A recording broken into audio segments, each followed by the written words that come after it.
Thank you. We'll call the meeting to order. And this meeting is different than any one we've had in my tenure here. Tonight, as we open our meeting, I'm going to ask that we take a few moments of silent prayer for everyone affected by the recent tornado. Afterwards, Mr. Sean Moses from Canaan Baptist Church here in Covenant will lead our prayer. God was watching over our children and faculty at Crestview Elementary and Crestview Middle School.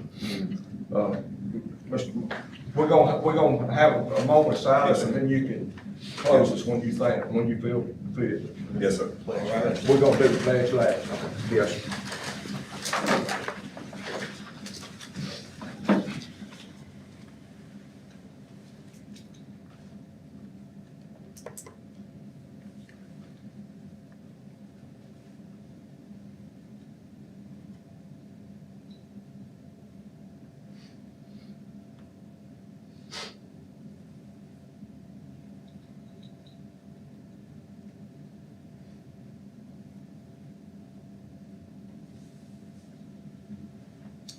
Most gracious and heavenly Father God, we thank you for this day. Lord, we thank you for you being God and you being good. Lord, we thank you that you've been better to us than we've been to ourselves. Even in the midst of this disaster and destruction, Lord, your hand was over our children, your hand was over our city. So for that, we say thank you. Lord, as we dive into discussion about your children, about your people, God, we ask that you give us healthy discussion, that your name will be glorified through it all, that we are one charging nation under God. Yeah. Lord, we thank you right now for every teacher, every displaced student. Thank you right now for the community who has wrapped their arms around them to show their compassion and their belief in our children. God, as these men and women begin to lead for the task, it's not by mistake that they're here. The Lord is as our shepherd. You place your sheep where they're supposed to be, when they're supposed to be there. Lord, give them guidance, give them wisdom. And Lord, at the same time, we'll give you all the glory, all the honor, and all the praise.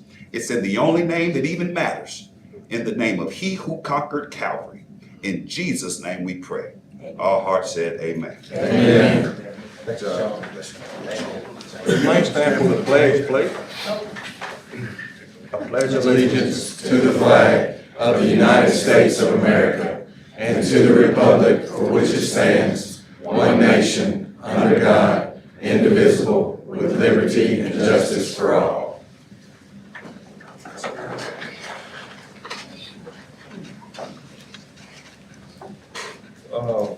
Do we have a motion to approve the agenda as presented?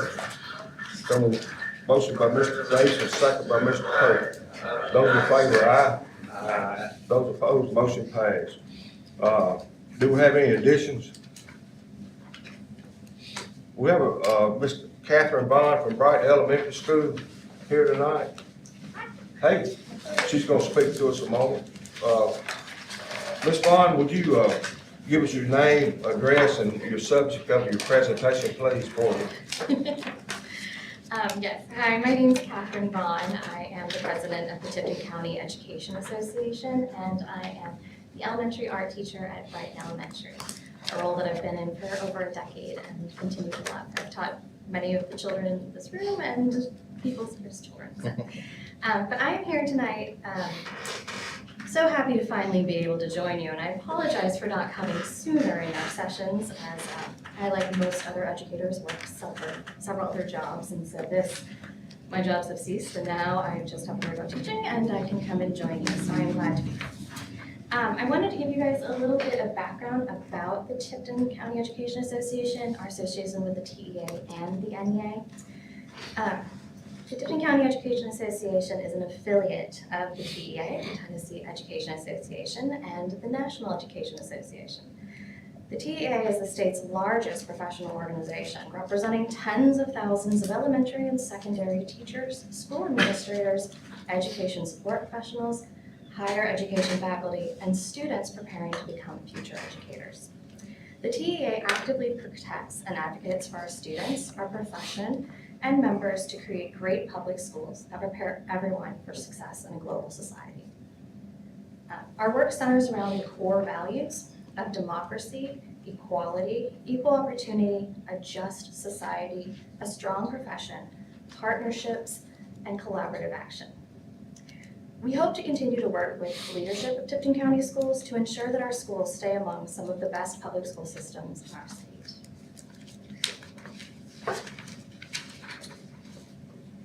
Tonight I brought with me a message from our Tennessee Education Association President, Tanya Coates. She has been notified about the tornadoes and the situation that has happened in our community, and she wanted me to share this message with you. Tipton County educators, families, and community members, I so wish I could be there with you tonight and in these recent days as you work to move forward after the devastating storms that tore through your community. On behalf of the tens of thousands of Tennessee Education Association members across the state, I want you to know we are holding you close in our hearts and keeping you in our prayers. We know our great public schools are the centers of the communities they serve. I was heartbroken to see the damage to Crestview Elementary and Middle School. While difficult, I know the educators of Crestview are going above and beyond to comfort their students, create some sense of normalcy and routine, and keep students engaged in learning. And all while dealing with the aftermath of the tornado in their own personal lives. On behalf of the TEA, please contact me directly if we can support the Tipton County community in any way. I'd like to thank President Coates for that message of support to our educators and the families affected by the storm. And thank you, Tipton County Board, members, administrators, for allowing me the opportunity to share that message and speak with you all tonight. Thank you, Ms. Foster.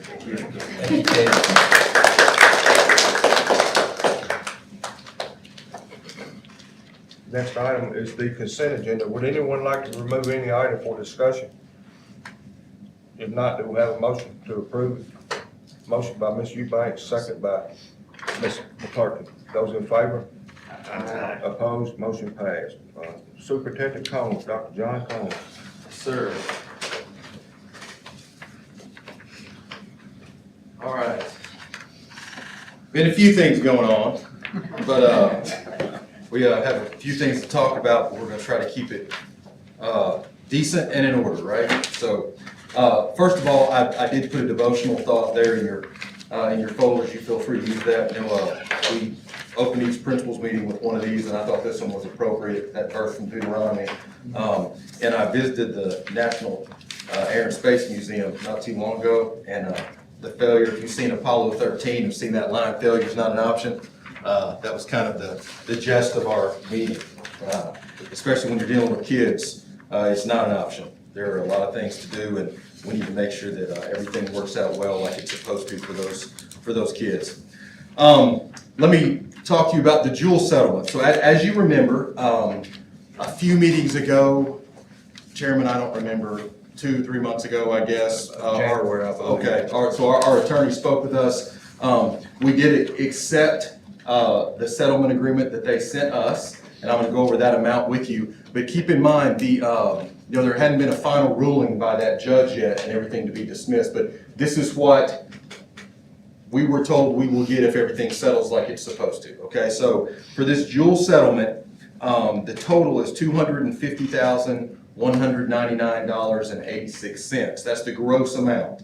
Now, just like Uncle Sam and everyone else has to take their cut, by the time the attorneys that opened this suit, not ours, remember ours did it pro, but ours did it for nothing. But by the time they're all done, we're going to get 65% of that amount.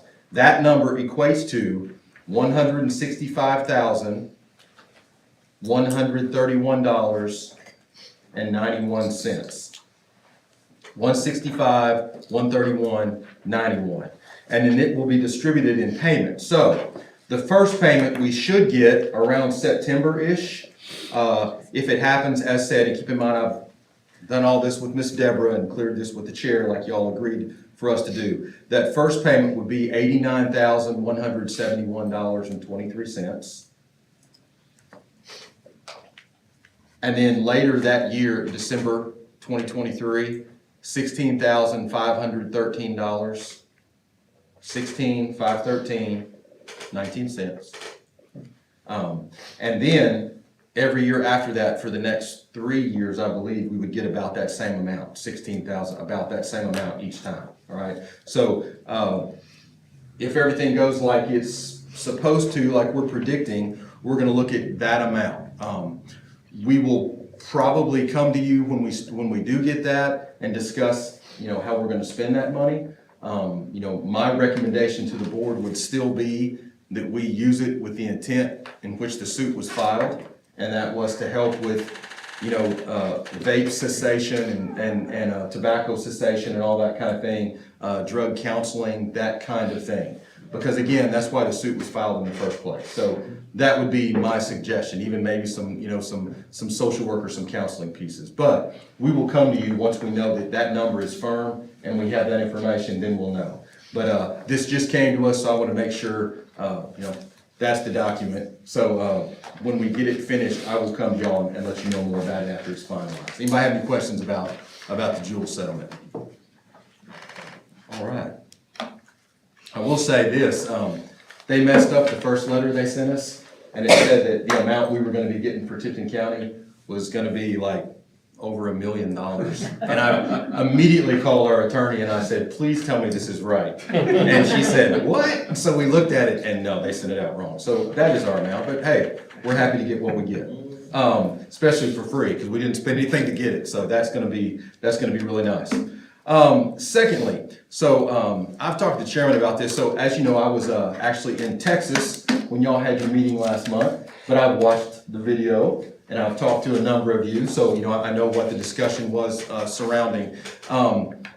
I would like to recommend, now I think what came out of that meeting was that y'all would send information to either the chair or myself if you had a suggestion for a change to the policy. And we didn't receive anything. However, this is purely John now, okay?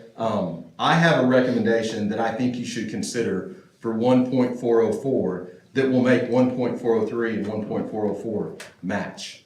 I think it's important that you can't read both policies and get two different ideas out of those two policies. I think they should align a little bit, okay? So this is a suggestion, and it's purely this. And remember, this is for me, so you would not vote on this tonight. This is just for you to look at. And if it's something that the board wants to move forward with, then you can let me know that. We will give you something official at the next meeting, and then you can vote on it, okay? But this is just, if you look at what's in red there, you'll look at the, as my grandpa calls it, the Jesus words there in red. There you go. Thank you. And I'm going to read it out loud so everybody can hear it. There's a few footnotes down there at the bottom, but basically it just adds those two lines in the middle. And again, this is not just out of the blue. This makes those two policies mesh. That's what the other one already says, basically.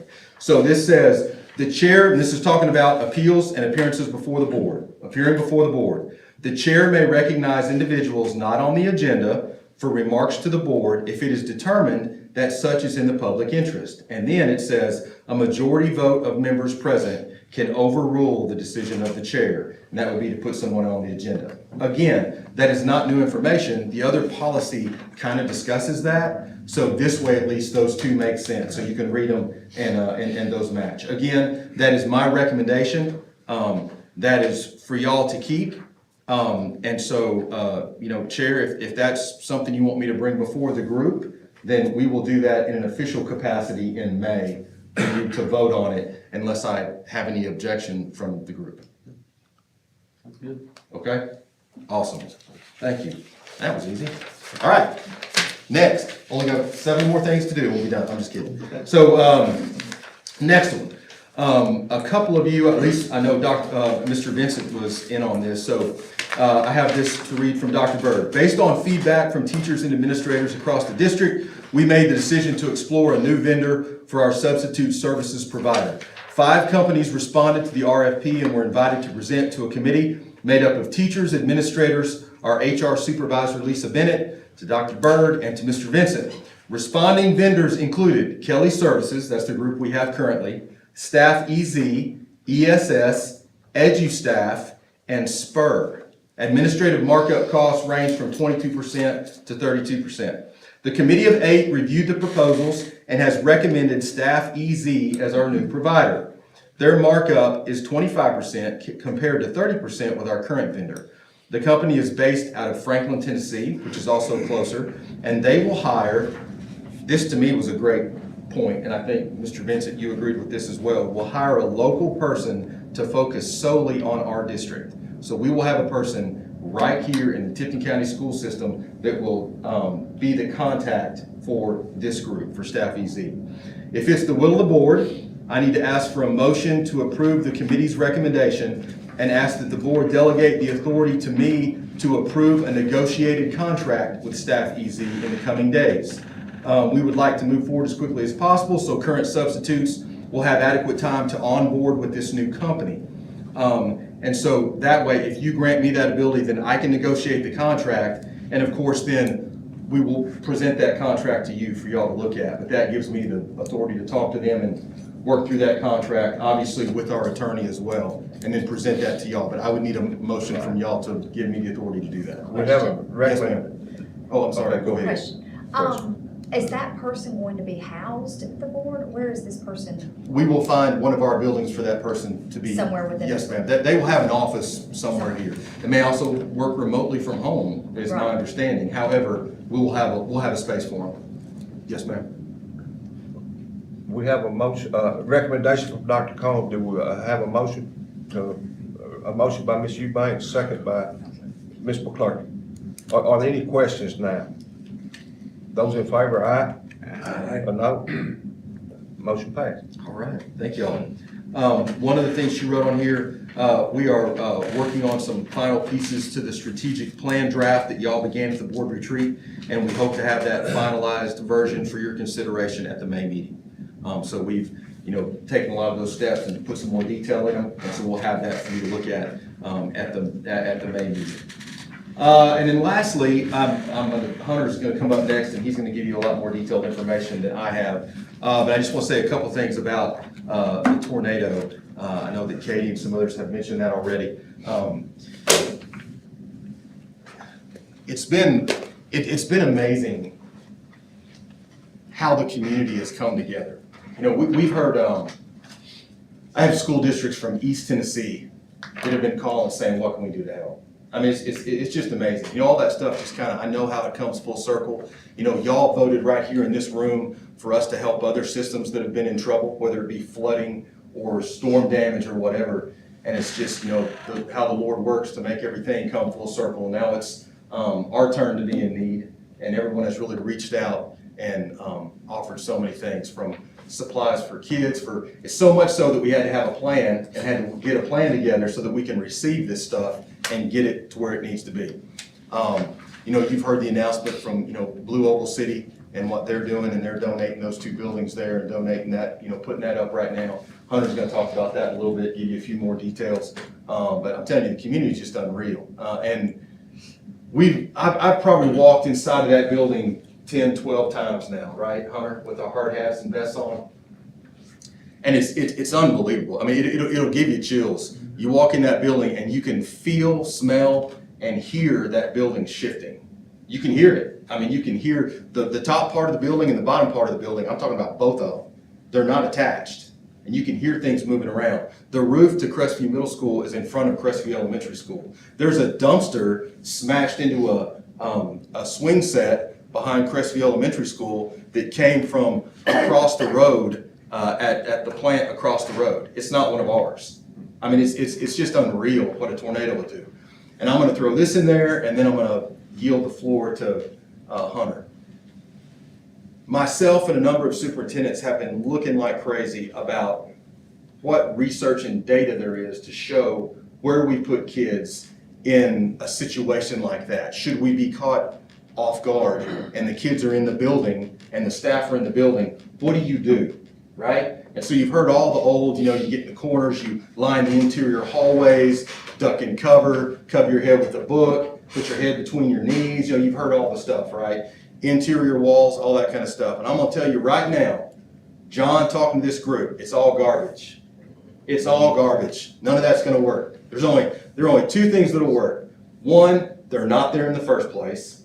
And we lucked out. I mean, everybody's, giving me credit for making a good call, but number 1, that was an act of the Lord, number 1. And number 2, I get input from EMA, from National Weather Service, from the Sheriff's Department before we make a call like that.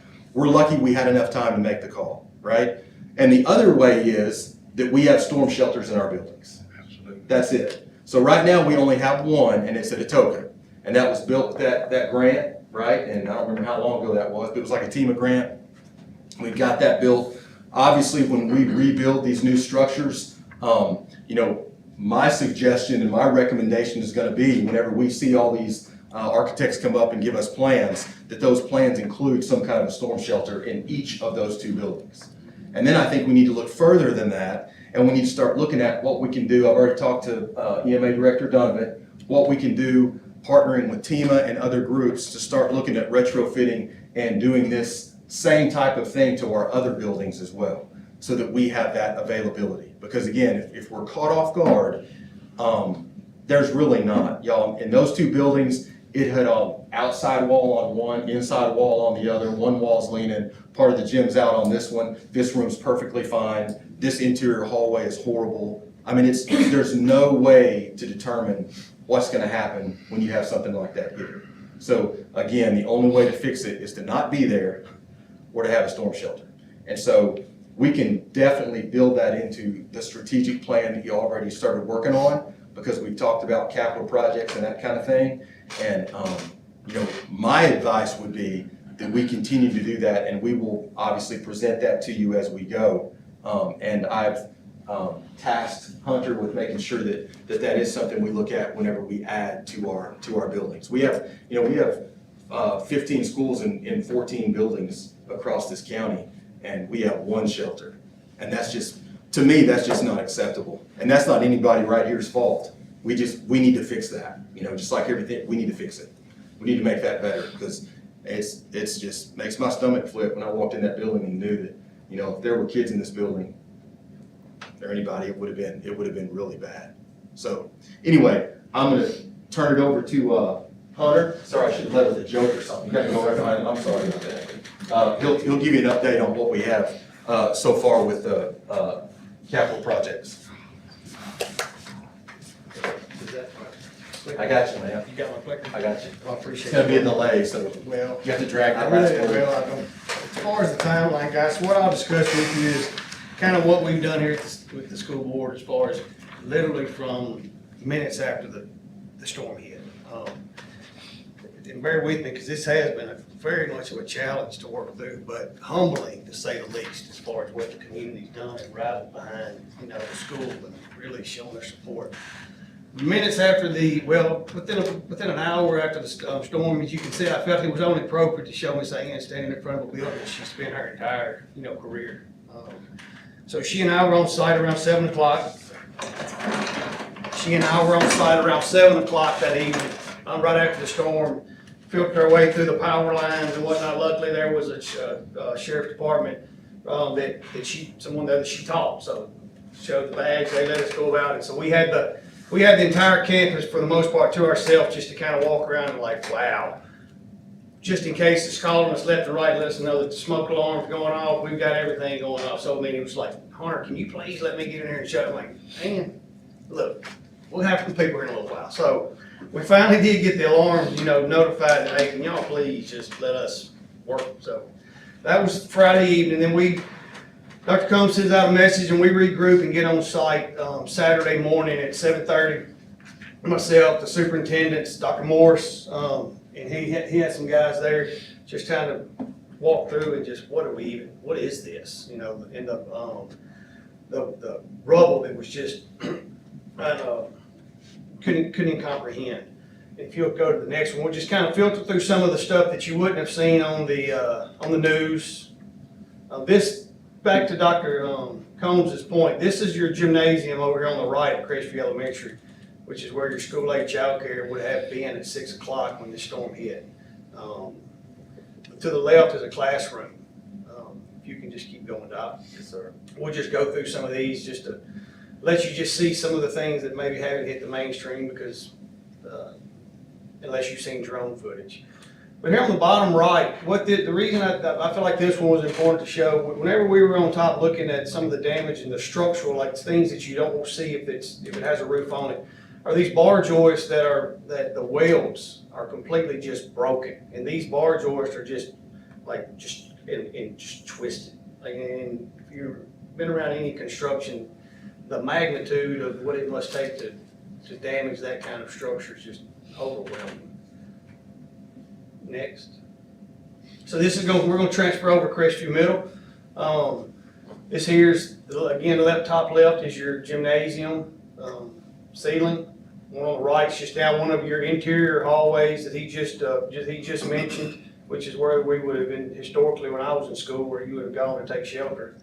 And then the bottom here was just the gymnasium floor where, just from the amount of moisture that's in that floor, just to let you know what all goes on and the cost of repair. And walking in with some, people that know much more about this than myself, you're looking just in that gymnasium there, you're looking at well over $1 million repair just in that one place.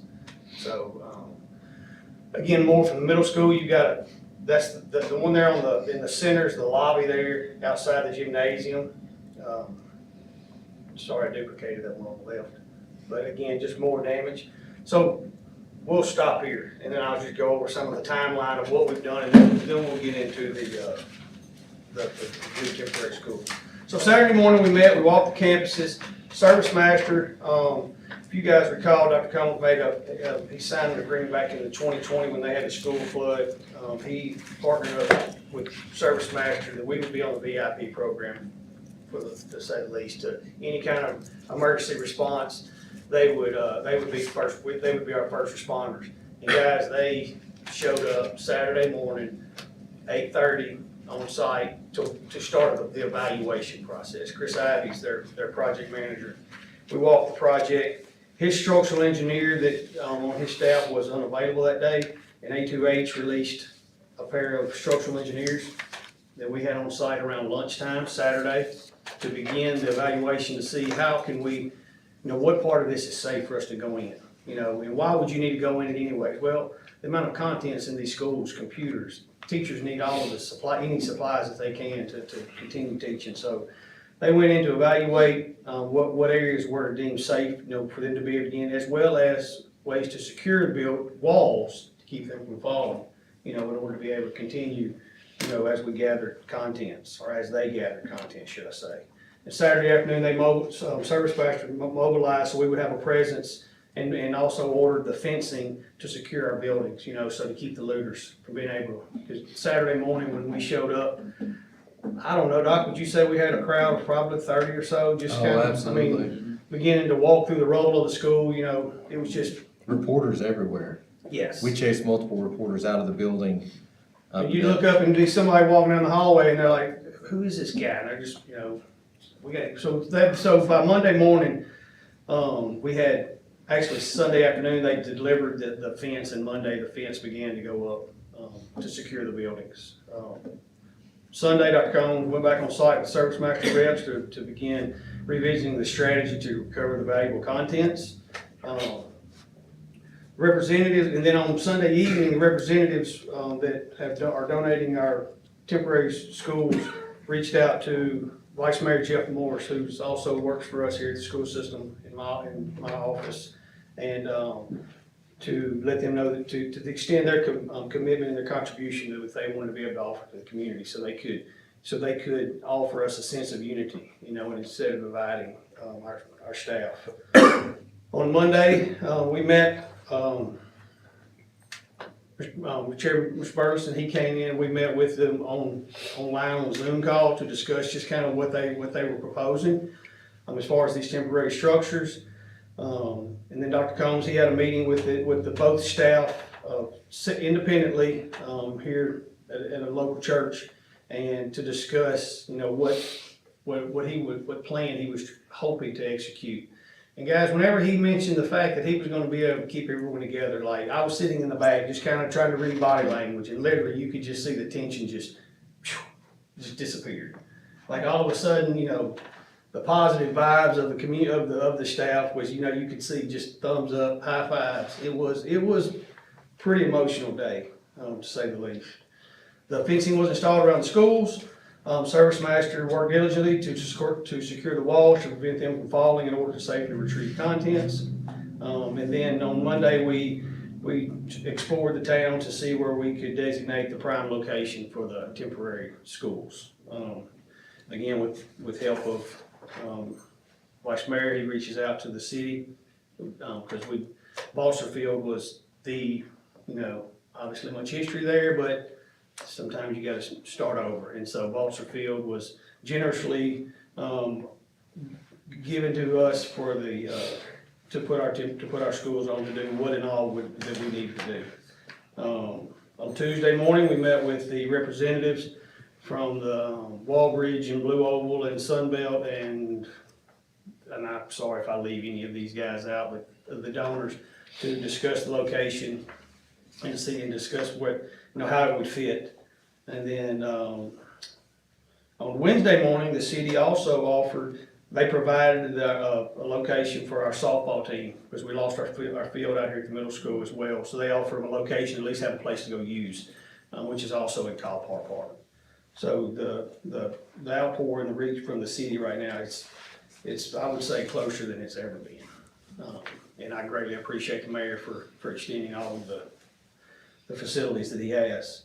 On Thursday, we met at Blue Oval to review the type of building that they were proposing, as well as we had a Zoom meeting with Service Master and the insurance adjuster, Houston Estes, he is the county insurance pool rep, to make sure that we're all on the same page and understand really how this is all gonna work out. And making sure that, that whenever this thing, the dust settles, that we're all understanding. And we do have a weekly meeting set up with that group to make sure that, we're doing things as they expect. And so, this is new grounds for all of us, except for Service Master and the insurance company. And so, but to make sure that we are, we're doing things above table, everyone knows what's going on, and that we can, get the kids back in school as quickly as possible. Good Friday, Service Master continued removing contents and removing them to a temporary facility, which we currently have. We have secured a storage building. Is it Hill?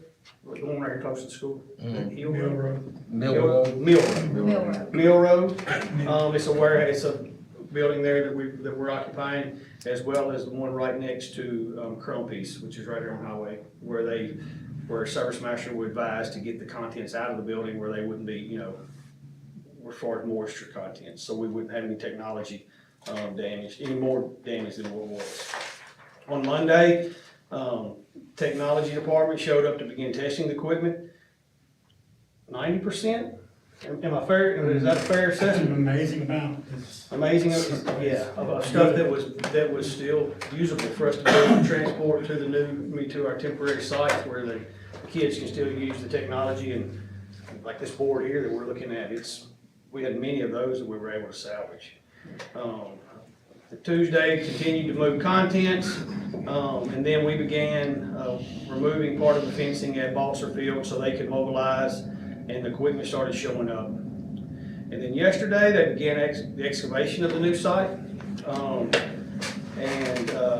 Guys, I encourage you to drive by daily. And if you miss a day, you're gonna miss something. I miss a lot. This is the proposed layout. If you guys are familiar with Balser Field,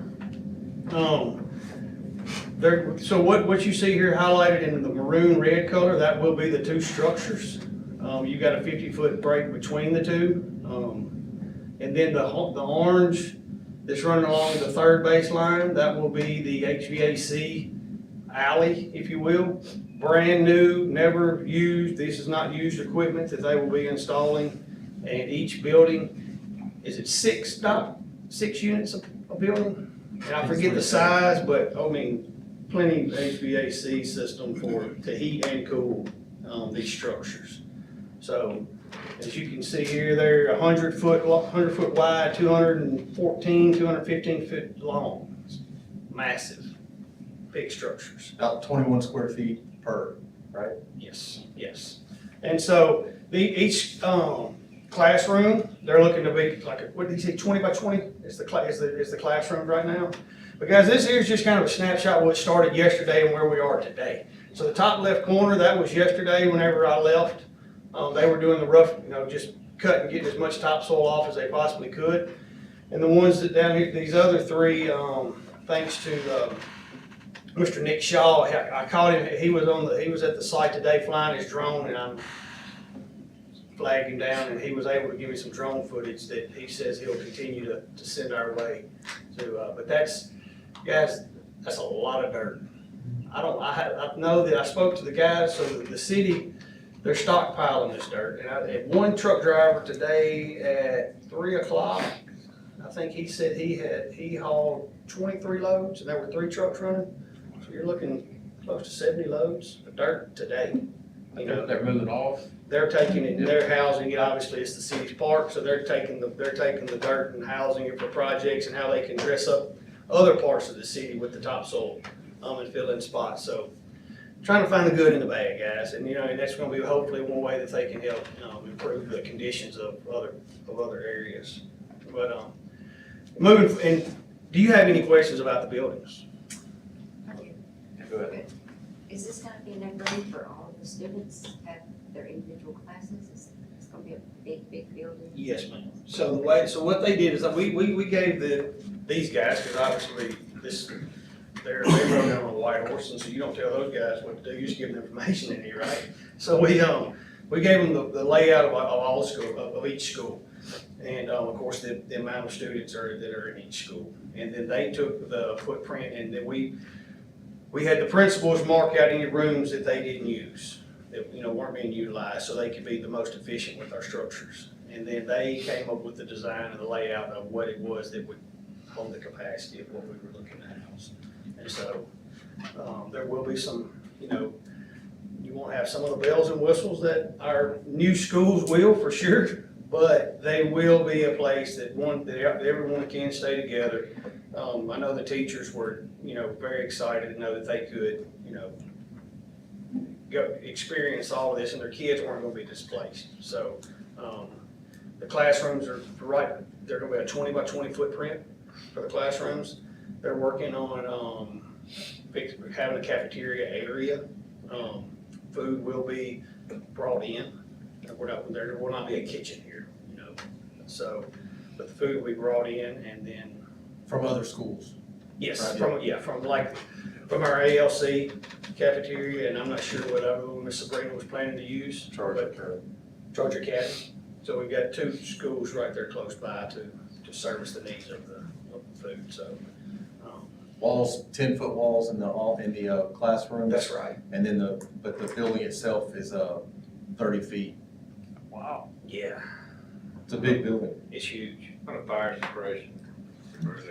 No fires. There's gonna be a fire scene. We met with the fire marshal Right. today. Yeah, I would definitely And- go with them. Yeah, he came in and, we're gonna have a fire alarm system in there. Correct. Right. We're working on that right now, but as far as suppression, you can't sprinkle that building. So they're gonna be fire extinguishers and, what they call, canopy hallway, like.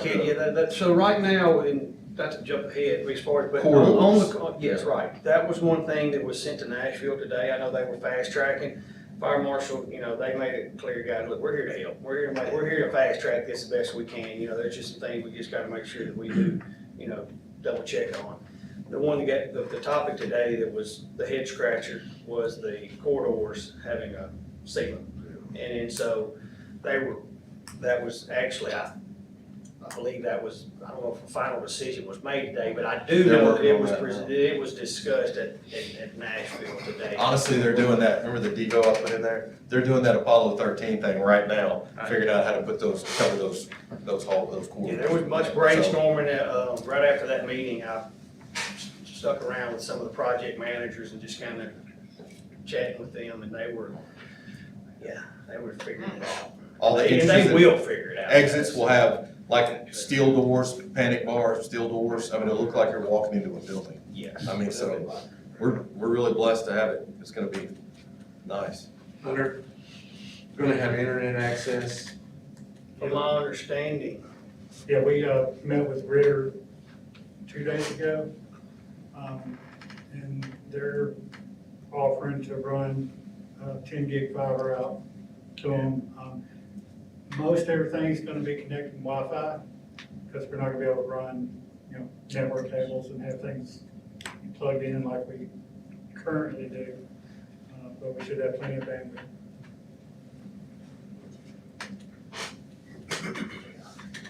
Any other questions regarding the temporary schools? How in the world did they come up with something this quick?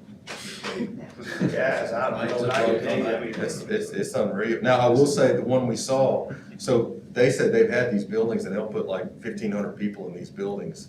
And they put them, like, there's one on site at Blue Oval, and it's what they use for, I think that when they had that thing a few weeks ago, it was part in it. So they do, ours are gonna be a little more sturdy than that, like it's gonna have a solid inside and outside surface on it. Correct. But yeah, they're just, it's amazing. And What, this is I mean, gonna be it's built amazing. until the others are built, right? That's the plan, yes, ma'am. Yes, They ma'am. were very impressive Monday morning when we talked to them on Zoom. Yes, they were. They had an answer for everything, just about. Anything we asked, they had to answer. Correct. And meeting with those guys, even, daily, there's nothing these guys won't tackle.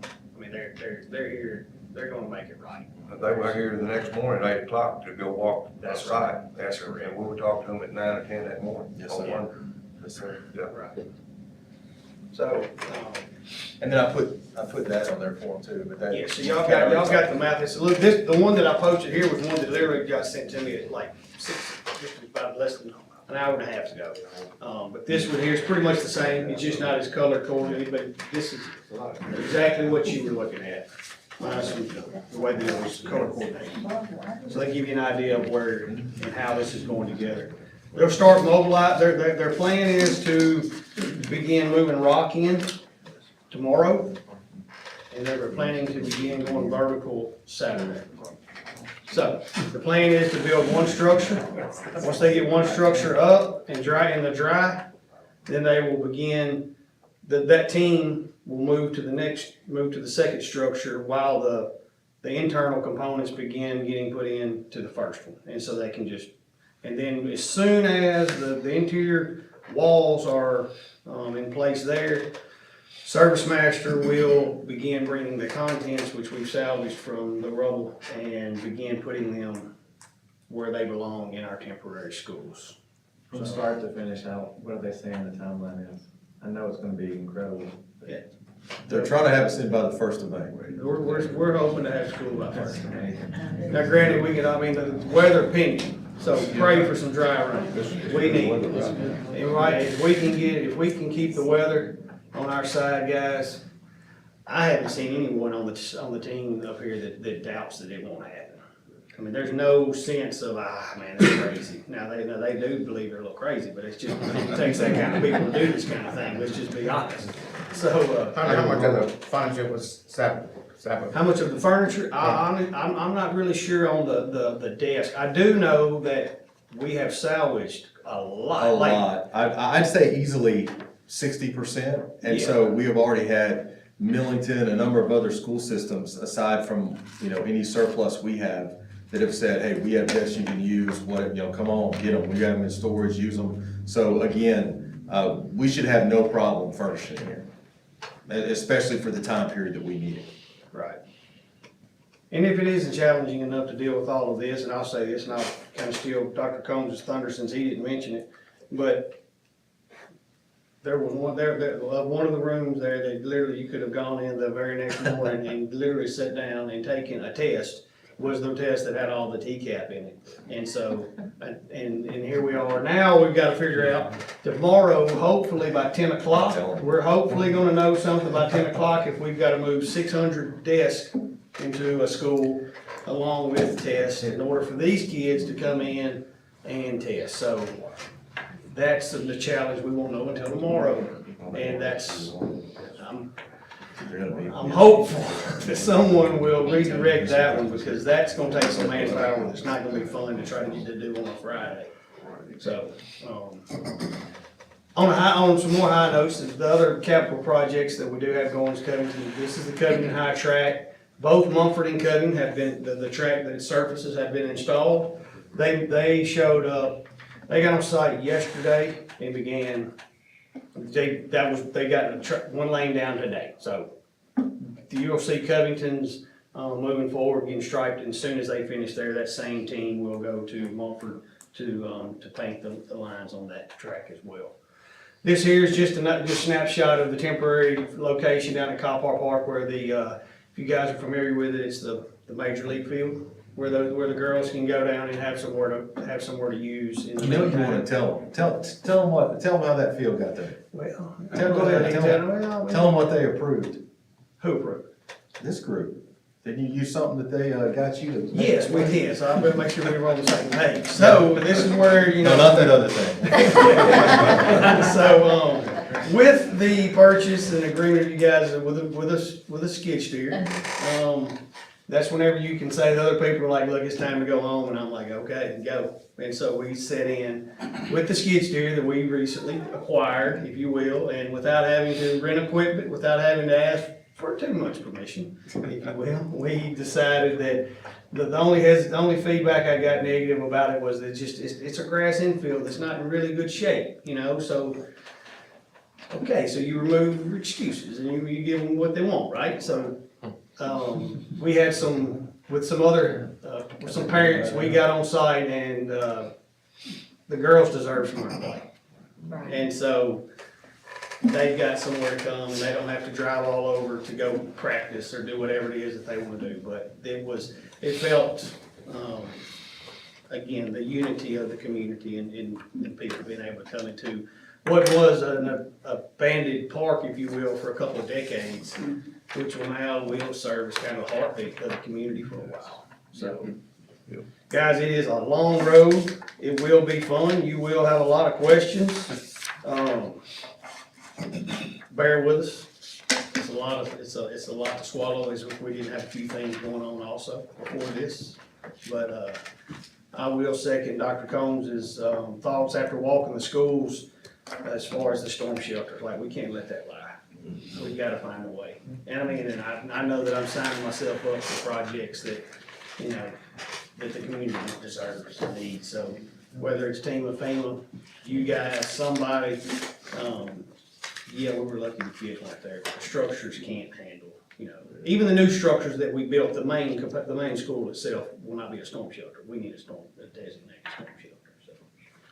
Any questions? I'm gonna throw this out there too. Y'all, and I know you already know this, man, Tommy Donovan is awesome to work with. Director Donovan he's amazing. I mean, and that's one of the things too, you know, we met with him again yesterday, and he's 100% on board with storm shelters. I mean, he wants to help us make that happen. Right. Through whatever grants, team, whatever we can do, but he's 100% on board. I'm sorry, Mr. Jason, I think you had a question. Well, I was just interested to tell them how much I appreciate y'all's hard work and everybody's hard work. Dr. Combs, every time I've been out doing my surveys, I've seen y'all and out, you know, getting at it, going, doing what you can to get our students back in. And I do have one question about another school. Yes, sir. I've had a couple complaints about the Drummonds. We've got some potholes. They're getting pretty good when you're coming in out the Tate Road. Yes, sir. If some cars hit it, we need some gravel. At least, yeah, I think somebody said maybe we're gonna pave them. But Well, we actually do have a bid out to have some of those areas, and saw that one is on the list. if we just put some gravel in right now, because somebody's gonna come through with a car and drag a wind jam. And there's the fence along the playground on the, west side.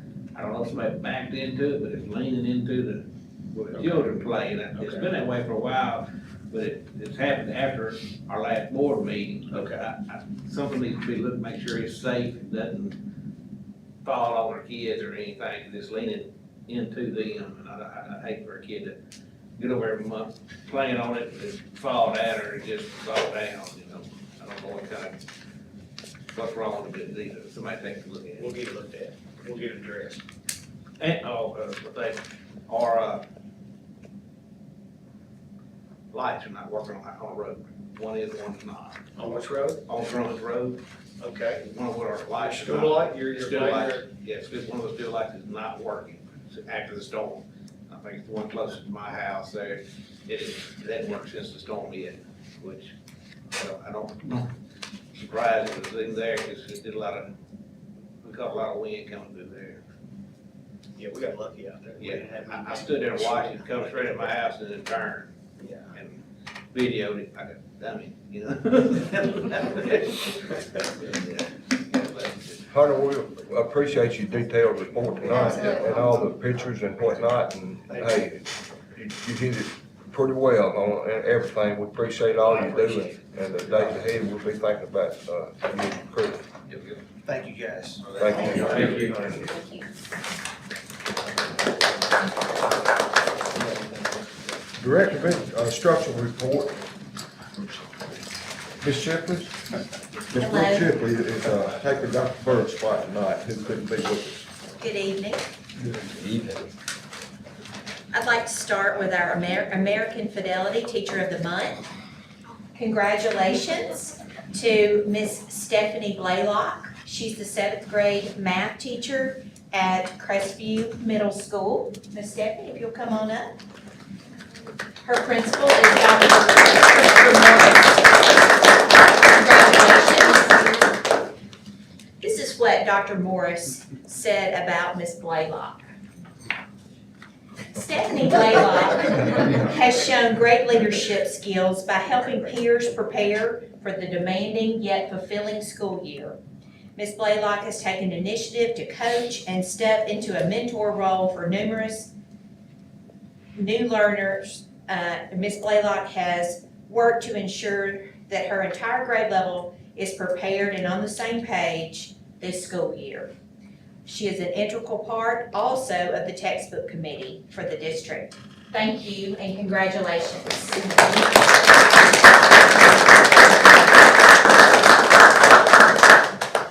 Okay, in your packet, you received information about math textbook adoption. We have concluded our adoption process and have a recommendation for the board for consideration. The committee, comprised of teachers, administrators, supervisors, and parents, met on March 15th and reached consensus on the following materials. K through 5, SAVIS, 6 through 8, SAVIS, Algebra 1, Algebra 2, and Geometry, Big Ideas Learning, Statistics, Cengage, Pre-Calculus and Calculus, SAVIS. There's also a projected cost proposal in your packet. We have a proposal recommended from Ms. Shipley for a textbook adoption in math. Do we have a motion for this, to approve it? Motion by Mr. Vincent, second by Mr. Farrell. Mr. Vincent and Mr. Farrell, so Farrell. Doesn't happen very often, so. Does anyone have any questions about it? May I say Okay. something quickly? I went to some of those meetings and stuff, and I'd like to commend you and Dr. Bird and Dr. Norton for coordinating all that, and congratulate you for all the people, outstanding people, administrators, teachers, and parents that you chose to be on this, because they were digging in really well. It was pretty astonishing, so Thank you. great job, thank you so much. Thank you. They really took it seriously. Very. Thank you. All right, any other questions? All those in favor, aye? Aye. Opposed, motion passed. After going through the RFP process for district benchmarks, we have decided to use Learning Partners for 23-24. You have the quote in your packet tonight. This replaces what we have been previously using called Mastery View. We would need a motion to approve this contract with Learning Partners. Do we have a motion to approve the contract? Motion by Mr. McClurkin, second by Mr. Farrell. Any questions? Those in favor, aye? Oh, go ahead. I was just gonna ask a question. Is this gonna take a lot more learning by the teachers to tackle this, do you think, or what? I hope not. Yeah. The reports, what we did was we had several, bids, and then we had a committee look at, the different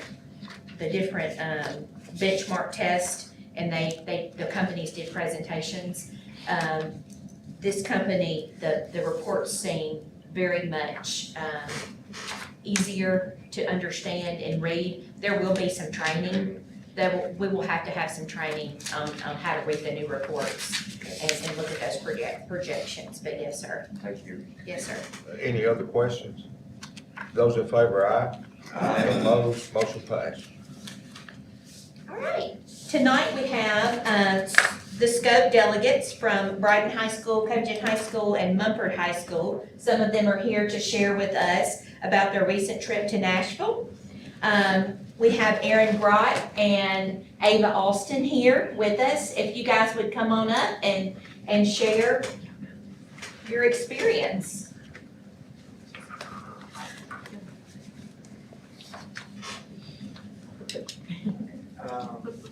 I mean, it was a good experience overall. I've never had an experience like this where it's a debate team about just school, like stuff in schools in general.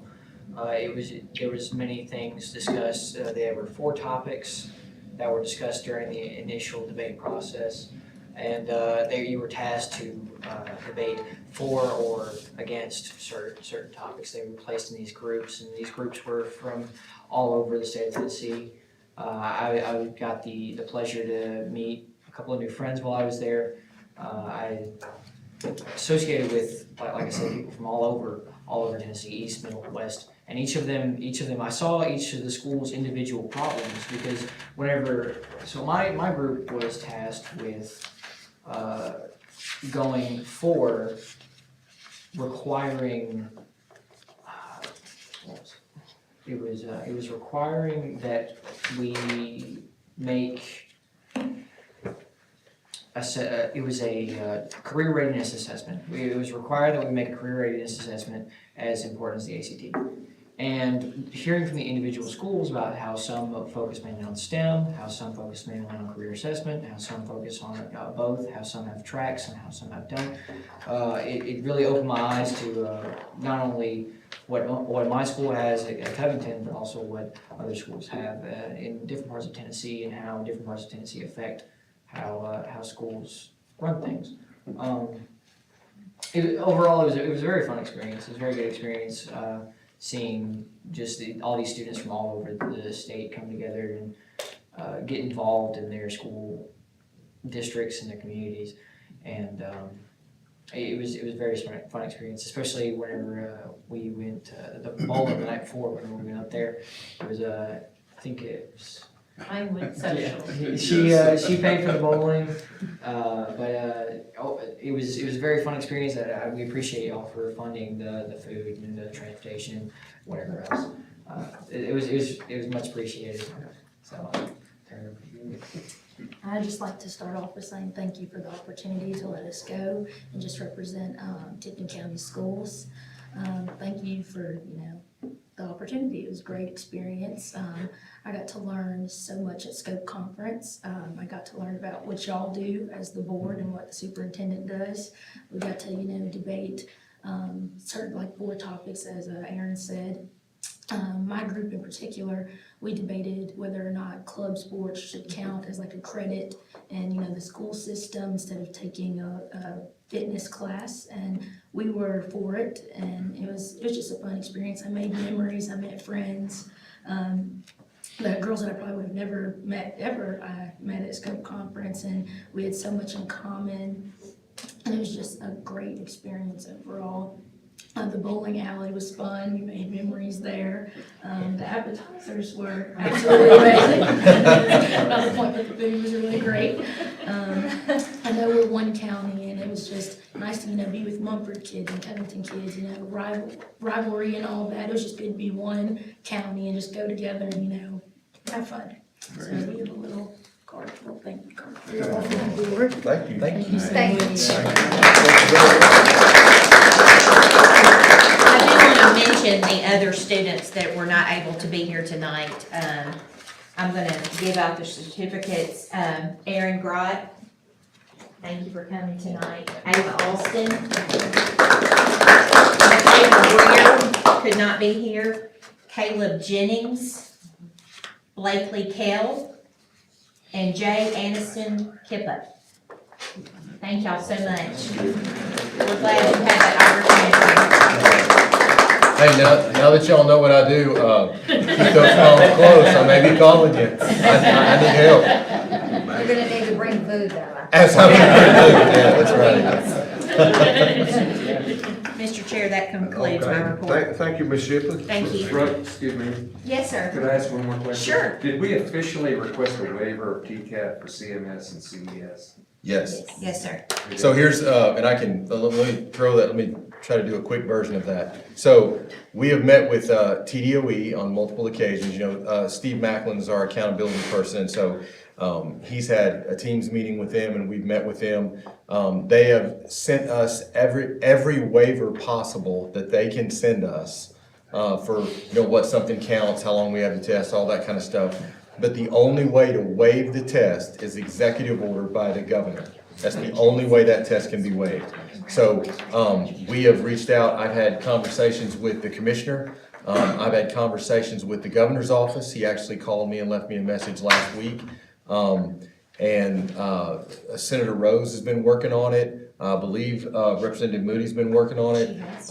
We've had a number of folks. So we have done everything we possibly can to waive it. It is completely and totally in the hands of the governor's office. And we're supposed to hear from them in the morning. Big prayer tonight. That's right. That's correct. Yes, it was. I'm not gonna give you my gut feeling as to what's gonna happen, but It would be great if they didn't have to do this. I mean, just, you know, all the stuff, not just the test itself, which is crazy, but just, I mean, it's just, there's so many things going on. I mean, I can't, Too you many know, distractions. anyway. Too many distractions. But we'll know in the morning. Okay.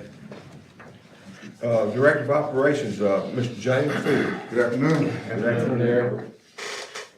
You know, I don't usually get emotional about anything. I'm pretty even keeled. You know, I don't get too high, I don't get too low.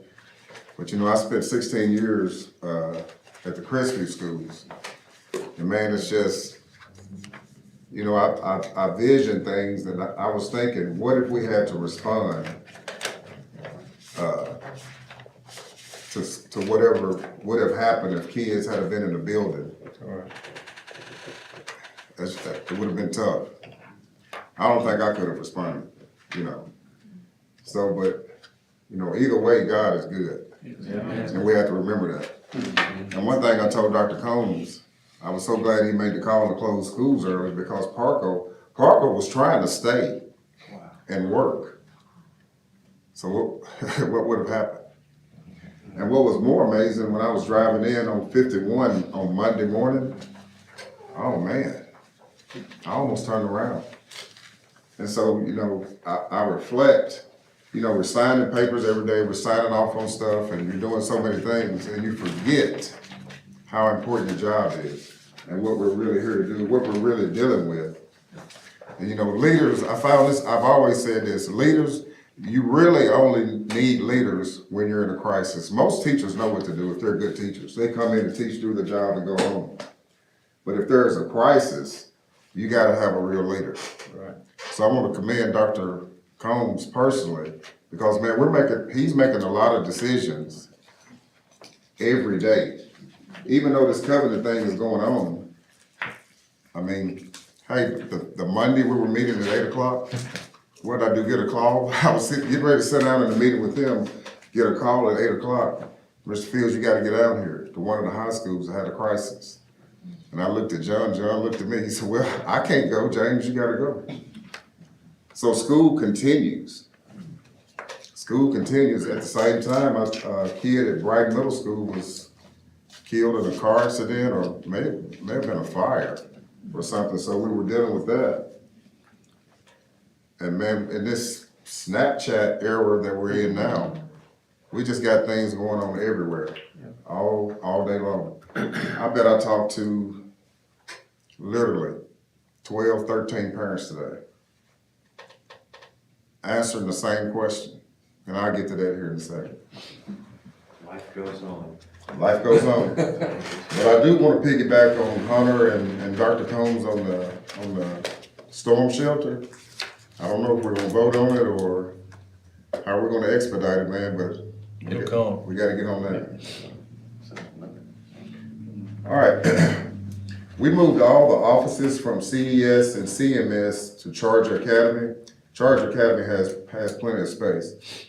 Also using Charger Academy for storage for the cafeteria supplies and for donations of school supplies that we will be receiving. So if you know of any group that's interested in donating school supplies, please contact Deidre Hawkins at the central office. She'll be the one to organize it. Also want to commend Service Master for the work that they're doing, moving contents out of the schools. Man, that's a major project. And I think I'm confusing them because I call them every 15 minutes. No, don't go to room 408, put this in room 409. And they're moving stuff to Austin P, a couple classrooms. That guy, that group is amazing. We are feeding the kids that were impacted at Charger Academy also from 10:30 to 12:30 every day. And we're also delivering meals to the Boys and Girls Club on a daily basis. We're also working on a plan to accommodate SACC students for the summer as well. I don't know what we're gonna do whenever we get into the modules about after-school care. I don't know if we'll have the room. Of course, we won't have a gym or anything over there, but if we can still have the program there, we will. If not, we will offer probably Brighton Elementary and Austin P Elementary to those parents. Any questions on that? Like I confused you there for a second. There was an incident at Atoka Elementary where a kid posted a picture, and I'm telling you all this because if you hadn't got calls, you're probably gonna get calls. Kid posted a picture of a firearm. He wasn't pointing it toward his head, he was pointing it away from his head, but he was branding the firearm. So the parents were upset why we didn't do a call out when this happened. I think this happened like last Thursday, and they was wondering why we didn't do a call out Monday. But there were no threats founded. Atoka Police Department, they've done a great job investigating, and I think they will complete their investigation tomorrow. But because a kid posts something, and if it's not school related or there's not a threat, we know there's always a possibility that there's gonna be a disruption in the school. But we're not gonna do it. If we did a call out on what kids post every weekend, man, we'd be. So that was the reason that we didn't do the call out, but the parents were very upset. They said, Mr. Fields, hey, we're calling the board, we're calling the school board. So I don't know if y'all received calls or not, but we did do a call out today. So maybe that's gonna help. Atoka PD did a Facebook post as well. They were easy to work with them, talked about it. James, let me ask you a quick question about Yes. that. It was all over Facebook today. I got a couple of calls, Facebook private messages and stuff like that. And they're saying on Facebook, kid had the gun, and the caption was, "It's on Monday." Okay. No. No. And actually, And well, somebody else even said that the child was there Monday and he was not. Yeah, so much said on social media is not Right. true. That's You know, right. That's what makes it hard. I want to commend Dr. Fields, Dr. Combs. I mean, this happened, I guess Friday, really. last Thursday. Or Thursday, but Friday, we're out of school Friday. We're Right. out of school over the weekend, and things happened quick. We didn't wait till Monday. It was addressed early, so I commend y'all for doing that. I appreciate it. And Thank you. we gotta set the record straight as far, just because something's on Facebook is not, Yeah. it's so much Yeah. not accurate, so Yeah. Exactly. that just needs to be Facebook's said. not like Google. Thank you. Thank Thank you. And that does, I will say that happens a lot.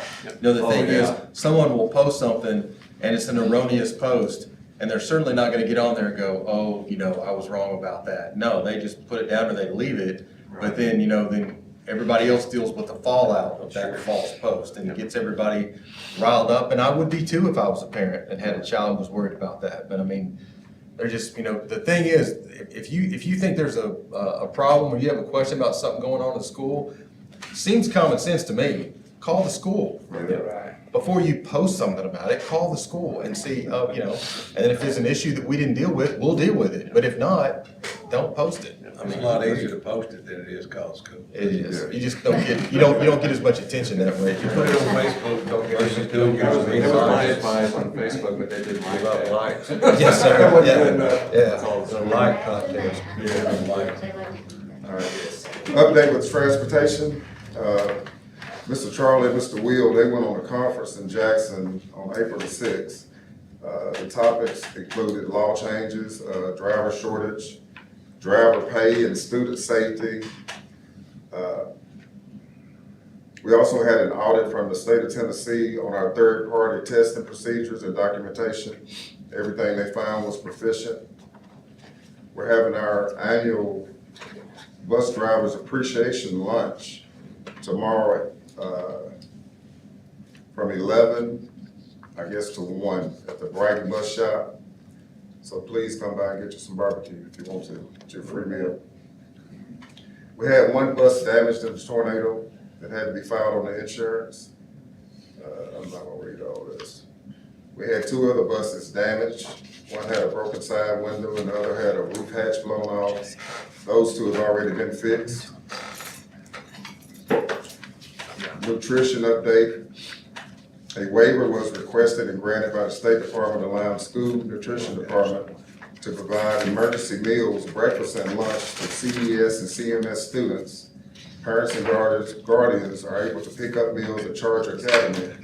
Meals are also being dispersed at area churches and the Boys and Girls Club.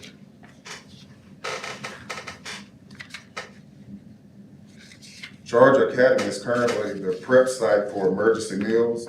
CES and CMS cafeteria staff have joined the Charger Academy staff. We anticipate using the kitchens at Charger Academy and AOC to feed the students at CES and CMS once they relocate to Cobb Park buildings. Any questions on that? We will also have summer feeding from June the 5th through June the 28th.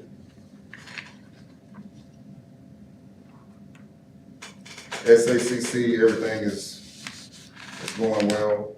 They'll be conducting all their drills, fire, tornado, intruder, and earthquake at all the sites next week. We'll be doing summer registration for returning students, May the 1st through the 5th, 4 to 6 p.m. at each site. And I'll just say something real quickly, not about the summer registration, but if you can remember me talking about maybe early in the year, how they did the applications, the first 50 to get there. I don't know how we've been doing that for so many years, but I plan to recommend a change in that process. So the kids that, let's say you have 50 kids at Austin P or any of the schools, and there's 30 kids returning. I think those kids should be able to return.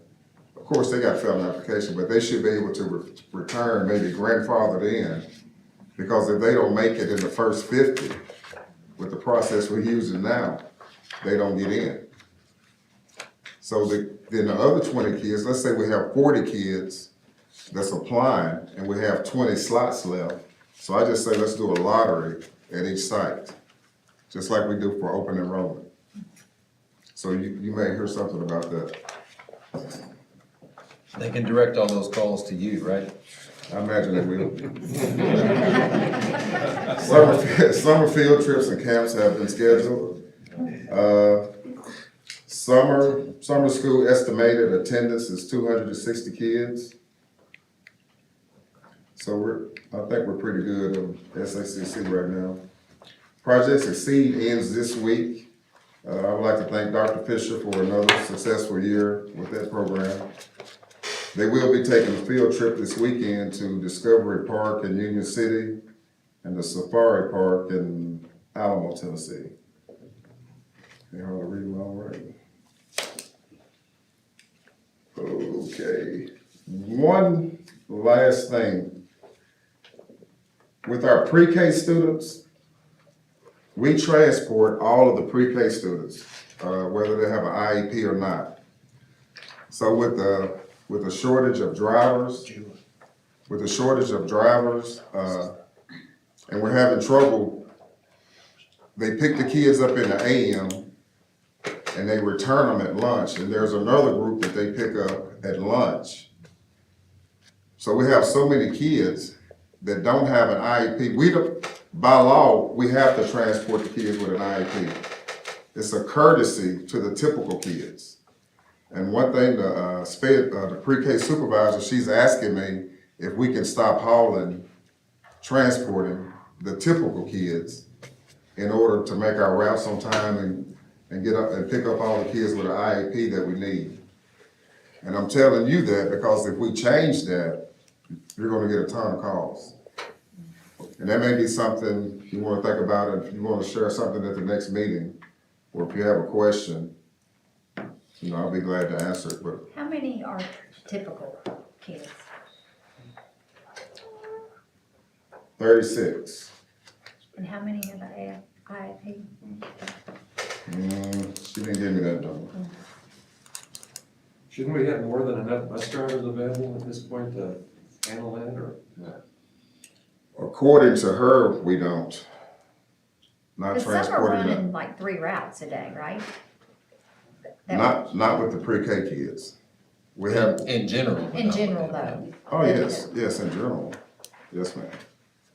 And we could have, we could always have Miss V come at the May meeting and, go into it a little more as well. I think I'll do that. That was fast. Since she's causing all this ruckus. Executive decisions. In my May report, I will have the numbers from all the areas I supervise, examples, bullying reports, corporal punishments, kids referred to LC, homelessness, or if it's any area that you want me to shoot you some numbers, shoot me an email, and I have it prepared for you on our May meeting. Any questions? All right. Thank you, Mr. Fields. Yes, sir. Had a lot to report on tonight. Sure. Thank you.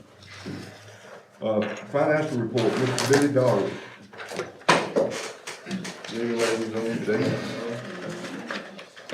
Okay, don't talk really fast, and tell us what you think the punch on here before you get there. You've been talking to my wife, Mr. President. She said, you talk too fast. I was like, I'm trying to get out of here. And I got a lot to discuss, so here we go. All right, starting with,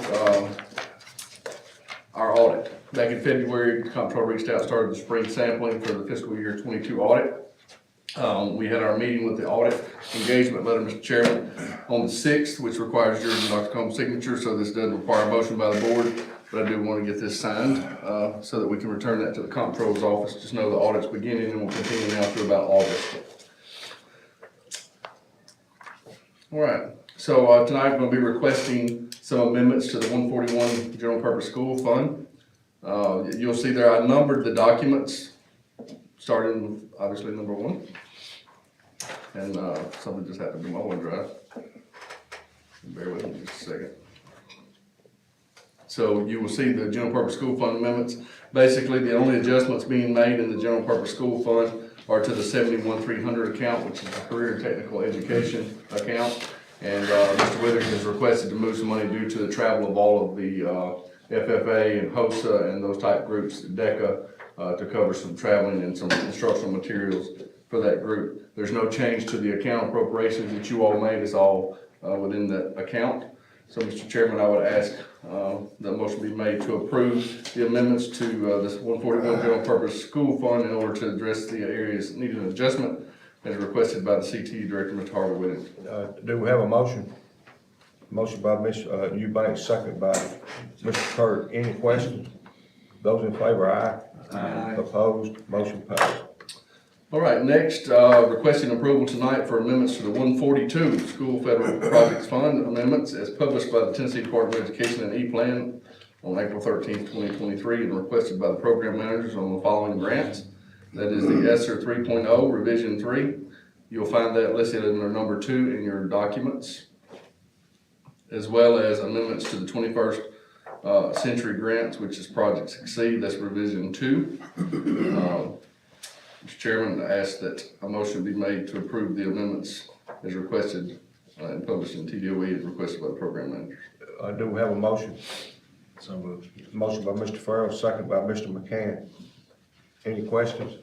Those in favor, aye. Aye. Motion passed. Next, ladies and gentlemen, I'm going to request approval tonight from you all for more amendments to the 142 School Federal Projects Fund as requested from TDOE and the E-Plan and requested by the program managers on the following grants. This Consolidated Title I Part A, which is Revision 7, Consolidated Title 2A, Revision 7, Consolidated Title 4, Revision 7, and the CTE Perkins Basic Revision 6. You all don't have those documents yet because they've not been returned to us by TDOE, so I don't have them in here to give you, so I've separated them in a motion. If they come back approved as TDOE has approved them, I ask permission from this board to carry them to the county commission in May for those approvals to be made. Do we have a motion? Motion by Mr. Farrell, second by Mr. Jenkins. Any questions? Those in favor, aye. Aye. Opposed? Motion passed. I am proud to announce that the district has been the recipient of an additional $500,000 through the Epidemiology and Laboratory Capacity Grant, known as the ELC grant. This funding, as you all know, focuses on the implementation of appropriate strategies in the K-12 schools for detecting and mitigating the spread of emerging infectious disease such as COVID-19. Mr. Chairman. Sir? Yeah. I can try to say it faster. Let's see, so we're requesting approval tonight, Mr. Chairman, to include in the 142 School Federal Projects Fund the additional ELC money, and that's how this grant is titled in E-Plan. It's titled not as the parent epidemiology grant, but as the Epidemiology and Laboratory Capacity Grant, additional ELC money grant. And so I asked that be granted the authority to put that money into the budget, $500,000, and disperse it as authorized by TDOE. Do we have a motion? Motion by Mr. Carter, second by Mr. Jenkins. Any questions? Those in favor, aye. Aye. Opposed? Motion passed. All right, next one's kind of a two-part, so I'm gonna read it all first and then we'll go back to it. So we have been awarded a fiscal pre-monitoring supports grant in the amount of $46,200. This is a support grant to assist local education agencies to confirm that policies and procedures are in place, current, and in alignment with practices in preparation for the statutorily required single audits that are going to be conducted by the Tennessee Comptroller's Office. As part of this grant, the district is to enter into a contract with a vendor for a comprehensive review. And bids were solicited for this type of service. We received no submissions, but we have been cleared by the comptroller to proceed with a qualified consulting firm that we later reached out to after we received no bids. And so two things I'm going to ask for this evening. First of all, we're going to ask that you all approve through a motion for us to include the fiscal pre-monitoring support grant in the 142 School Federal Projects Fund.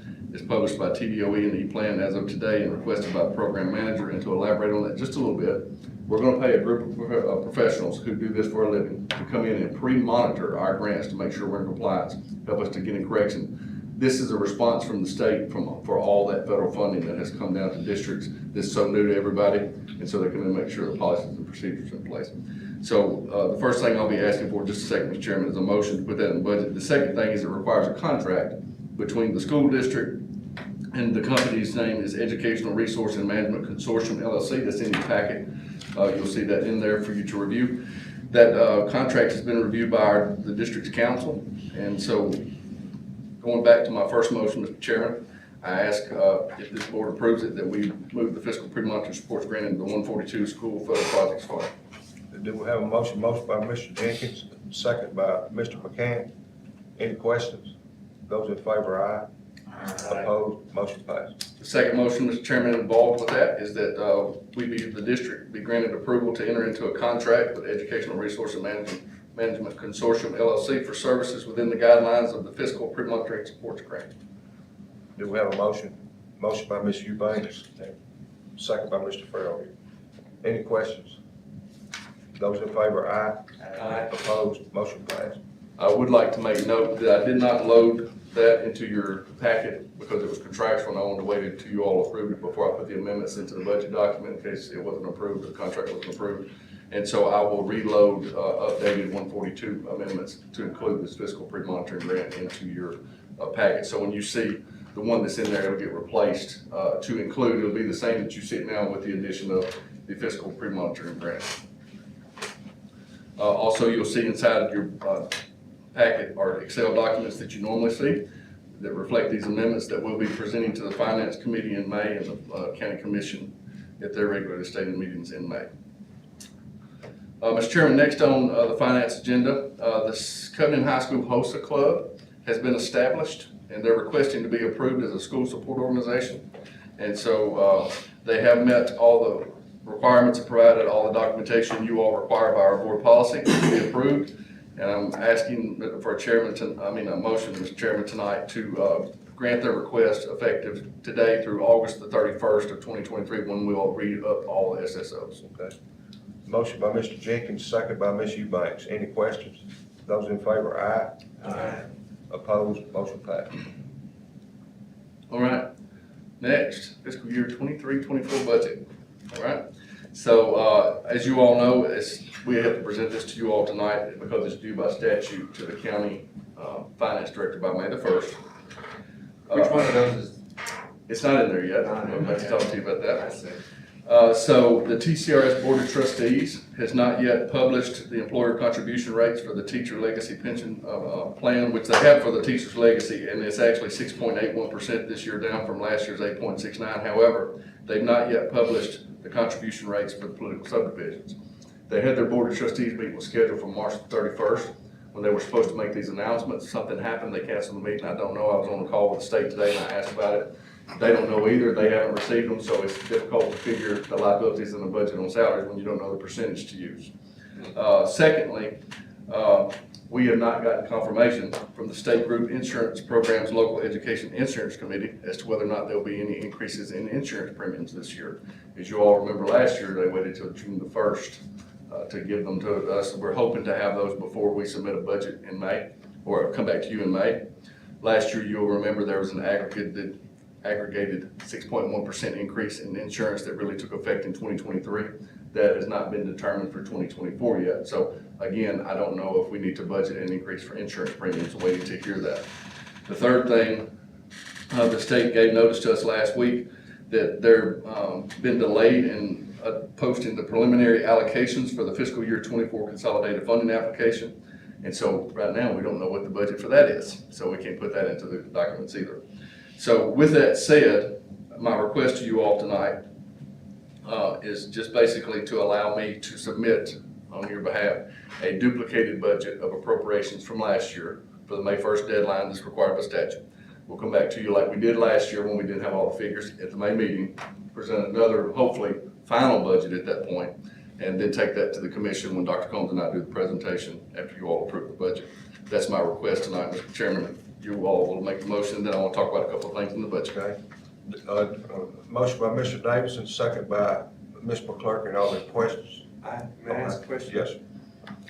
Is there no way to request a waiver for that statutory 1 May thing? I mean, if the state is not giving us what we need to do a budget, why are we have to submit a budget? So I have a very interesting finance leaders thread to the state where they have scheduled not only training during this time, but not given the documentation that we need. It's not just our district, this is every district in the state, because we all require these percentages, and we all, by statute, have to have the budget. So it is frustrating, but they haven't changed that in the statute. And so other districts do just what we do. And our fiscal consultant, who's a great person, really like her, Ms. Holly Keller. She used to be a CFO and she's experienced the same thing, but now she's working for the state. She's on the other side, and so she understands that there are some options to overcome. But I digress. I don't know why.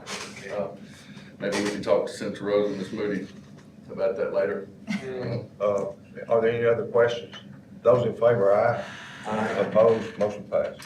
All right, so I just want to talk about some potential things for some feedback from you all in the days to come, because our potential requests that we've talked about, basically align with the strategic plan initiatives that this board has previously discussed.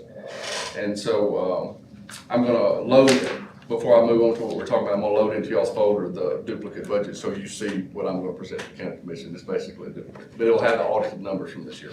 Now going into the priorities. Obviously, Dr. Combs and this board has identified priorities of the recruitment and retention, both recruitment of new teachers and retention of seasoned teachers as part of our budget initiative. We don't know what the raise is gonna look like, if there will be a raise, and so we don't wanna put a number out there because we don't know what that's going to be, and so we don't wanna produce any, ideas regarding that. The second, and not in any particular order, obviously, because safety is on that list as well, school safety. You all funded, school resource officers, as you all know. You do know that with TISA, they're taking the school resource funding grants away, and that's gonna come out of the allocation for the school safety grants and school resource grants. So part of that new TISA allocation will go to fund that. But this board has made it clear that we're gonna have an SRO in every school, and we're gonna continue to do that by funding those as we have currently in this budget. Didn't the state just say they're gonna fund SROs? They said that, yes, sir, but there's been no funding, justifications, no opportunities for us to apply for grants yet that we're aware of. And Mr. Turner is the one that administers the SRO and the Safe Schools grant. And so would predict that he would be notified as well as I when those are available to be applied for. Okay. But We have not heard directly if there's gonna be any, if that's gonna be in addition to. It's my understanding from what I've read and seen that it's gonna be in addition to TISA. And if that's the case, certainly we'll come back to this board with whatever we were appropriated for funding to do whatever else needs to be done. And if so, they probably wouldn't fund it like we fund it. So Right. where we are basically, 50 per, like for officer at Brighton, they may fund it like at 30 or That's right. 25, and then we do the difference. But absolutely, it'll be different. But we need to see that in writing. Billy, let me ask you a question, because I'm old and I'll forget if I don't. Sure. Do we know yet, have the state told us you're gonna get this much more in TISA funds this year? Do we know that anyway? That's a great question. I spent the last 2 days, I've been on a call with the state. So there, the watermark, the document is watermarked clearly that this is a preliminary estimate. It's gonna be very, very important for us going forward because they're gonna start pulling numbers monthly. Mr. Macklin and Ms. McClurkin have done a wonderful job in keeping our numbers and getting our numbers updated because there's a number of factors, as you all know, there's a base and then there are weights, and those weights are very important in funding. The issue with that is that fluctuates with student enrollment. So the challenge for this district and all the other districts are gonna be going forward. I don't see our enrollment going down significantly with the growth that's expected here. However, we have to take into account as the body that makes decisions and the people that present information, what that's gonna look like for us going forward. We don't wanna overcommit ourselves, right? Because if the funding drops, now there is a safety net in TISA that is 5%, that they wouldn't drop any more than 5% of whatever our funding is, but 5% on a budget our size is significant, right? It is very significant. So right now, it just, with today's numbers, 5% would be somewhere around 4 million, maybe, on the salary. So, it could drop that much. I don't see our student enrollment dropping, so let's not even go down that rabbit hole because I don't see us going backwards that far. But I do want you to be aware of that. Didn't somebody tell you months ago, you're getting $10 million more dollars? Correct. And you made them put it in writing? Correct. So that was March 22. March 22, we got our initial letter from the state signed by Commissioner Schwinn that basically said, and keep this in mind, there are a lot of, I'm not going to use the term spoken mirror. There are a lot of things that, like I've said before, we used to get in grants, but now they said it's built into that. So by the time you start taking all that stuff out, it's not actually 10, right? However, it was about a $10 million difference. When we received our latest estimate this past March, right, 2023, it was around that same amount that we were supposed to get that would be over. Again, draft, a number of things would come out of it, but we're still looking around that number is the latest estimate that we have got. Okay. And yes, sir, I did ask them to put that in writing. Mm-hmm. And they put it in writing, but they also stamped draft on it. Yes. That was great.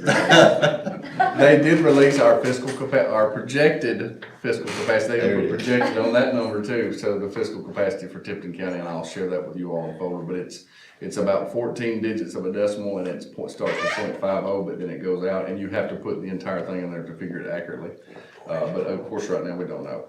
So getting back to, I just want to make sure these are still the initiatives: safety, recruiting and retention, maintaining and improving our infrastructure through the capital projects plan that you all approved, or that Dr. Combs presented, that 5-year plan.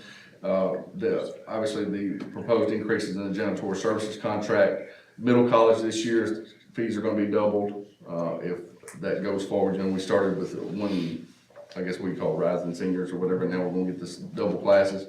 The substitute contracts you all voted on tonight, we'll see how that's gonna hit the budget. Of course, the insurance increases. One of the things that, we're proposing in this budget is to, enroll or to purchase workers' comp insurance. The district has always been self-funded or self-protected or self-insured on workers' comp. And so we were gonna ask the board to, along with our liability, auto and all that, to add workers' compensation insurance into the budget. And so we've been working with some companies to get some numbers on that to try to get an estimation before we get into next fiscal year. You all committed to a 3-year contract with SchoolLink Software. We've got to fund that this year and next year. Of course, you got the textbook adoption, the ship we talked about, we got to pay for, and that's going to split across this year and next year. And of course, any capital projects and all the unknowns. Everything everybody or anybody said before me is going to cost money, right? So I get up here last to tell you it's going to cost you more money. We don't know what that's going to look like yet. We need to let him go first next time. Yes. So he can't blame that on us. But that is basically what I have as far as the budget, unless you all have questions. I regret that I don't have more information, but obviously it's, you know, we could plug numbers all day, but until we know for sure what they are. I do foresee there being a raise and other things that go along with the initiatives we want to do. I just don't know where that's gonna land yet. Did you remember to look in about raising the sub pay? Yes, sir. So that's gonna be on this contract, basically. Where is this contract going to land? Because the percentage dropped, if I'm not mistaken, from 30% to 25%. And it's, I believe you want them to be paid, your If I proposal. just said at $80 instead of 70, what would be the difference in the budget? So we'll have to see now with this new add-on premium what that's gonna be, because right now it's $91.35 is what we pay a day for a sub, and 70 of that, I guess, is for the sub. So you've got to figure what that increase is going to be. Reduce it by 5% and then increase it back to, you want it at 80, you say, or 100? Yeah, 80, I was just speculating there. So once I know that for sure, can put that, I can give you an exact figure, a rough figure when we come back with the budget proposal, based on this year's numbers of what we spent on subs so far. Because that'll give me, by the time we meet again, I will have through April 30th numbers. So, Okay, thank you. yes, sir. Any other questions? Any other questions for Mr. Billy? Mr. Billy, we appreciate your hard work. Thank you, Mr. Chairman. Yes, sir. Appreciate it. Dr. You Combs? got a lot of work left to do. Yes, sir. Dr. Combs, would you like to add anything? I just, like I say, thank y'all for your support. I mean, I know there's, this job, especially when you have things like happen here lately, trying to word this, I have to be real careful that my responses are not knee-jerk, right? Because you have to make a lot of fast decisions, but they need to be good ones, because they're gonna be decisions that end up lasting. So, if it takes a little longer sometimes, it's because I'm trying to go fast, but I'm also thinking through it, because this is gonna affect us, not right now, it's gonna affect us 10 years from now. Again, walking through those buildings with the adjuster, making sure we get the right amount of money that we're supposed to get, so that we can look at rebuilding or whatever we're gonna do. That's just, it's a process, so we're wading through that, but we're doing it, as efficiently as possible, but we're also thinking through it. Because, like I said, it could affect, and I appreciate the trust and the leniency y'all give me to make some of those decisions. And again, I'm trying to keep y'all informed, but if you need more or you don't think I'm doing it enough, let me know. You're not gonna hurt my feelings. You So could let us let me know, just because I'm in the district, and I know Marcus spoke at the community prayer meeting the other night, which was Okay. phenomenal. The teachers, I'm very close to a lot of teachers, in the area, and it was the outpouring. I just want to say this, between teachers, parents, students, just the community, it's just mind-boggling. You're just in awe when you sit and listen. And they have all said what a miraculous job you have done. So, I want to applaud you too, because I know you've had sleepless nights, long hours. Hunter, you as well. I mean, y'all have done an amazing job, so. Thank you, I appreciate that. Dr. Combs, you have kept us well informed, and I mean, when you go room to room and you got this room cleared and, I mean, hey, it's pretty on point. Good, good. Well, I'll continue to send you the updates from Service Master. It kind of shows progress. Yeah. And then as we're building, we'll continue to keep you all updated on everything. But like I said, if there's something you have a question about, man, just shoot us a question. We'll get the answer. Yeah. Definitely let us know, because I have lots of parents anxiously waiting to hear the I'm result of sure. our 10 o'clock call in the morning. Oh, Yeah, I'm sure. Yeah. I'm anxiously Calling me a waiting. lot as well. on that. So are we, right now, are we a total rebuild same phase, or are we total, or? So whatever I say is completely unofficial because I have not gotten an official. I know, a draft. Correct, yeah, draft, that's right. Right now, our understanding is that the elementary school is for sure a tear down rebuild. And we're pretty sure that's where they're leaning with the middle school as well. We just have not gotten that official word yet. But we have, like Hunter said, we're meeting every Friday. We have a Teams call with everyone involved, Service Master, insurance, the adjuster, our team, so that we're all on the same page at the end of every week. But like I said, right now, to me, I mean, I don't see how they can't rebuild them. I mean, if you look in there, like I said before, there's so many coding violations that were grandfathered in back in the day. There's no way. I mean, when they build stuff out, and there's stuff that they were able to get away with in 82 and 92 that they cannot do now. It's gonna cost money to fix, there's no way. So, yeah, so we're gonna do that. The other thing is, I wanna tell y'all, we are gonna do, some type of a memorial piece in each one of the buildings. So whenever we decide on who our architect will eventually be on all this, Service Master is saving brick for us to do like, a structure like a larger podium type structure that has the original construction plaque still on it with the original brick. On Crestview Elementary's, we'll have some blue tile on there, right? And then, we can't forget that blue tile. And then probably have a plaque on top that kind of says what happened and all that. And that our plan right now is to put that in, the lobby of each one, or the library in each one, or gym lobby or something, so that there'll be a remembrance piece there for each one of those buildings. So we're saving brick and blue tile right now, so we can do that. So were the Yes. plaques in Crestview, like year built, everything at the front, they still intact? They're there, yes, They're ma'am. still They're there, they're there, yep. The TCAP was protected and those were too, but everything else is gone. What about the flags that were over the school? The flags, like the ones, Flag, the state flag? yeah, the ones that were on the pole, or ones that are anything hanging in the building, like the "In God We Trust" signs we're moving. They're usually taken down, We usually take, Oh, they do? usually, yes, sir. At the end of the- But, Because I know we're taking, Yes, sir. we have one of our firemen taking ours from They're in East South Tennessee. State.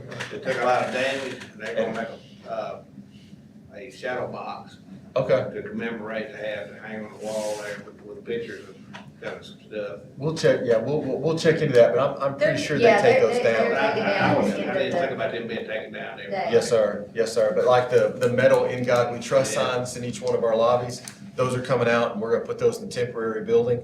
And, in the meantime, and the plaques and stuff, we're gonna get out, but, yes, sir, I think we're gonna get a lot of I mean, that. how soon do we anticipate getting that final decision? From the adjuster, Insurance or adjuster, yep. we're hoping like in the next couple weeks, I think. When is that meeting? Isn't it like the 21st, we have that meeting with them? Where's that meeting right? I don't know yet, she's gonna set the time. It's gonna be with us and the county, so hopefully in the next couple weeks, we'll know Yeah. a lot better than we do now anyway. Yes, sir.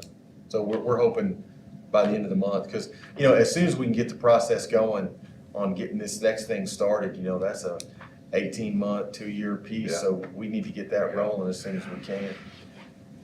Same site, we've also heard rumors that we're not, same site, everything's gonna be back. We thought about flipping the schools, like, just to freak everybody out, but we're not gonna do that. They'll all be right there where they were before, so. Any other comments? Dr. Combs? That's it, yes, sir, thank you. All right, do we have a motion to adjourn? Motion by Mr. Jenkins, second